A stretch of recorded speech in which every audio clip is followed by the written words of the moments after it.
Mira, a caseta, non ves que está virada para ali? Pois se tiña para aquí, para que entrara o jatiño. Sí? E co fuciño empezaron bumba, bumba, bumba, bumba, bumba, e mira como deixaron. Comeron esa planta, un día sí, un día non, sin poder dormir por culpa dos xabalís do carajo.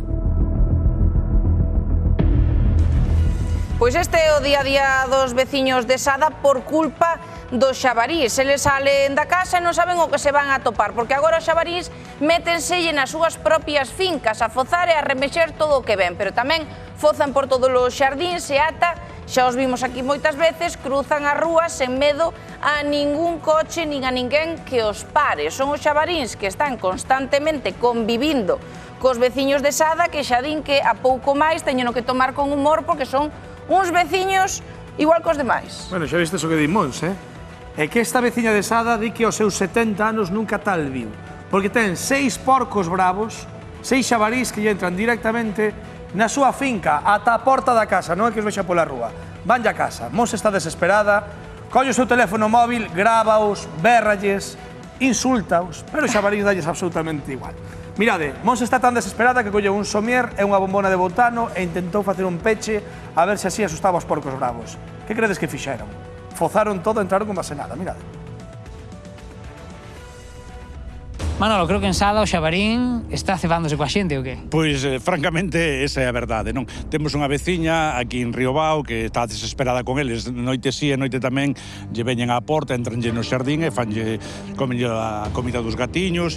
E non a deixan dormir, que están aí continuamente bule-bule, e aparte que van a andar pola carretera, van a ocasionar un grave problema dun accidente un día destos, non?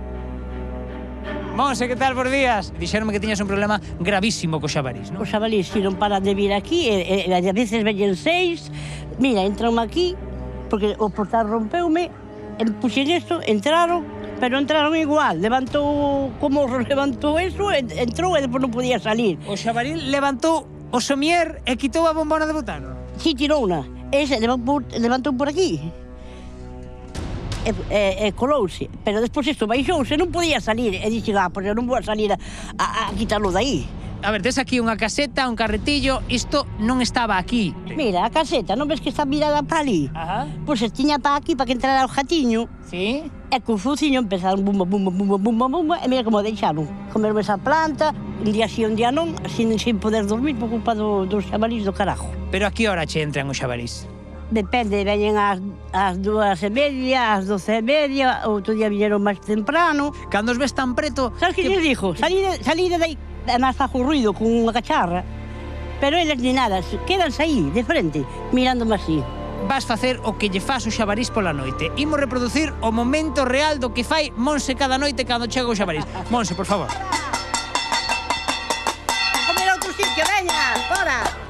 Xa estou cansada de avisar de que andan por aquí, onde vai haber un accidente e despois a ver que pasa. Tamén é verdade. Este xardín tamén o mallaron, deixárono, estuveron aquí polo menos 2 horas e non se daban marchao. Biches moito xabarín ou sentiches moito xabarín? Eu sentinos. Que sentiches?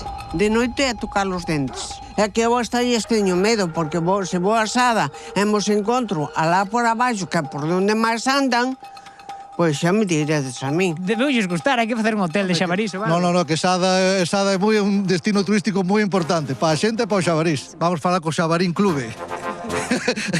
Esta é a zona C do Xabarín Clube. Isto queda da nosa man, por fociños, por cacheiras.